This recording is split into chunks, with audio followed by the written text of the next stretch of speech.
Bonjour, bonsoir à tous, bienvenue sur Blackson Tech. Pour ceux qui ne me connaissent pas encore, moi c'est Jamal. X, voilà, c'est X. Bon les gars, je sais que vous êtes impatients du déploiement, qu'on détaille le déploiement de notre contrat, mais avant, je me suis rappelé que la dernière fois, je n'ai pas vraiment donné des détails sur Ganache proprement dit quoi. Donc, nous allons démarrer Ganache d'abord.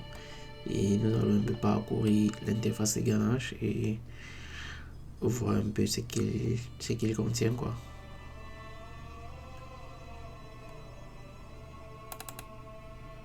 Bon, chaque fois que tu vas démarrer Ganache, ça va dépendre de toi. Si tu veux un quick start ou bien si tu veux configurer un réseau et tout pour que chaque fois tu reprends juste où tu t'es arrêté. Bon, moi d'habitude, je prends juste le quick start quoi. Parce que je remets toujours mes compteurs à zéro. Et voilà, je commence bien quoi. Ok. Bon, là nous avons 10 adresses, 10 comptes. Comme nous avons vu dans la vidéo précédente, il y avait 10 comptes. Mais tout ça, ce sont des fakes Ethereum quoi. Donc voilà le premier compte avec 100 Ethereum chacun. Nous avons là notre mnémonique qui va nous permettre plus tard d'ajouter tous ces comptes-là à un compte MetaMask pour pouvoir faire nos tests quoi. Ici, nous avons le nombre de blocs déjà déployés qui correspond au bloc déployé par Ganache lui-même quoi. Parce que quand nous démarrons Ganache, il déploie automatiquement un bloc. Ici, nous avons le prix du gaz par défaut. Voilà le prix maximum qu'une transaction pourra dépenser pour être émise quoi, ou bien pour être effectuée. Ici, nous avons l'identité de notre réseau. Là, nous avons notre adresse réseau par défaut qui est au 127 0001 75 45. Nous avons ici notre mode de minage qui est automatique. Là, nous avons les transactions effectuées par chaque compte ici. Aucune transaction n'a encore été effectuée par un compte. Ici, nous avons l'index du compte qui correspond au numéro du compte ou bien au numéro du compte sur la liste quoi. Ici par exemple cette première liste correspond au numéro 0. Là nous avons notre clé privée.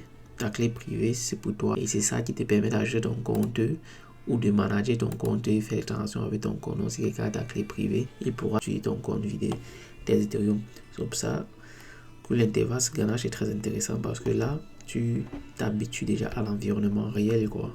Un peu cette clé privée là, ce sont des trucs que tu rencontres dans l'environnement réel. Ici nous avons le bloc comme nous l'avons vu précédemment. Le premier bloc qui a été miné, nous avons ici son index qui est 0, donc premier bloc qui a été miné à quelle heure? 20h53. Nous pouvons le voir. Il y a de cela 4 minutes quoi. Le nombre de gaz utilisé, aucun gaz. Nombre de transactions, aucune transaction n'a été utilisée quoi. Bon, si tu veux entrer pour voir les détails de ton bloc, tu peux juste cliquer dessus quoi. Voir le gaz limité de ce bloc, du bloc et le bloc H quoi. Ici nous avons nos transactions quoi. Pour le moment nous n'avons aucune transaction. Pour ajouter ton contrat à Ganache, pour voir les transactions, il faudrait que ton contrat soit lié à Ganache, sinon tu ne pourras voir aucun détail. Donc ce que nous pouvons faire ici déjà, c'est de linker notre contrat. Nous venons ici, nous partons à ajouter le projet. Nous venons ici dans document, Blackson, et c'est ce fichier JS là quoi, le trophée de configuration là. C'est lui qui contient les détails de notre projet quoi. Donc c'est lui que nous ajoutons là. Et à chaque fois que tu effectues une modification, il te faut réinitialiser ici quoi. Ok, réinitialiser, donc nous sur la transaction. Au niveau des blocs. Donc tu vois là maintenant là, nous avons deux contrats, notre contrat Hello World et migration. Ça ce sont les différents contrats que nous avons et nous n'avons encore rien déployé. Donc, tu peux voir. Donc, on ne peut encore voir aucune information, le contrat n'a pas encore été déployé, mais au moins nous avons déjà nos contrats listés là. Les événements, nous allons voir les événements plus tard. Ici nous n'avons aucun événement. Et les logs. Les logs c'est quoi? C'est simplement les données actuelles de notre réseau quoi. Donc qui provient de notre console. Nous entrons là. Ah oui bon ici nous pouvons juste nettoyer quoi pour le remettre à 0. Tu vois. Donc, il n'y a rien qui... Il n'y a aucun bloc qui est mis, quoi. Si nous avions peut-être configuré le nombre de blocs par seconde ou bien tous les 10 secondes ici, nous devions avoir tous ces détails-là. Mais là, pour le moment, il n'y a rien. Nous entrons là dans les réglages. Nous avons le workspace que nous avons ajouté là tout à l'heure. Donc ici, on pourrait aussi venir l'ajouter, quoi. Donc ici, nous pouvons venir juste l'ajouter dans les réglages. Ici, nous avons le serveur. Nous pouvons changer notre IP adresse ici, mettre l'IP adresse de notre choix. Nous pouvons changer le numéro du port. Nous pouvons aussi changer l'ID de notre réseau, quoi.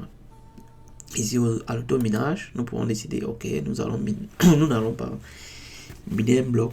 Donc nous pouvons dire nous n'allons pas miner un bloc à chaque transaction, mais nous allons miner un bloc chaque 30 secondes ou alors chaque 20 secondes. Ou nous pouvons simplement dire que okay, les blocs doivent être minés à chaque transaction, quoi. Donc, nous reviendrons dessus plus tard parce qu'il y a le proof of work, il y a le proof of authority, il y a le proof of stake, quoi. Et ils utilisent différents types de minage. Et ici, les comptes et les quais, nous pouvons décider du montant que chaque compte ou bien chaque compte aura. Ici, nous avons mis par défaut 100 Ethereum. Le nombre total de comptes, nous avons 10. Et nous pouvons le mnemonique, nous le laissons gérer par défaut, quoi. Nous pouvons soit le laisser gérer par défaut, soit nous-mêmes entrer un mnemonique de notre choix, quoi. Ici, c'est notre gaz limite.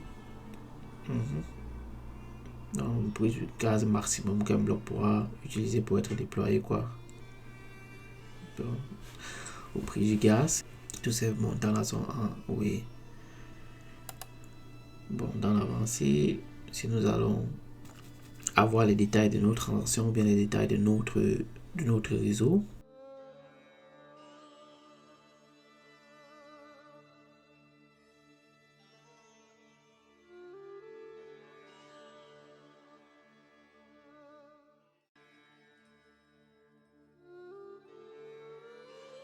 avec Google Analytics, il veut juste analyser l'utilisation des ganaches par les utilisateurs, c'est tout, quoi. Et il précise encore qu'ils ne vont pas utiliser nos données personnelles. Bon, moi, je ne peux rien dire là-dessus. C'est à toi de voir si on va laisser ça actif ou pas.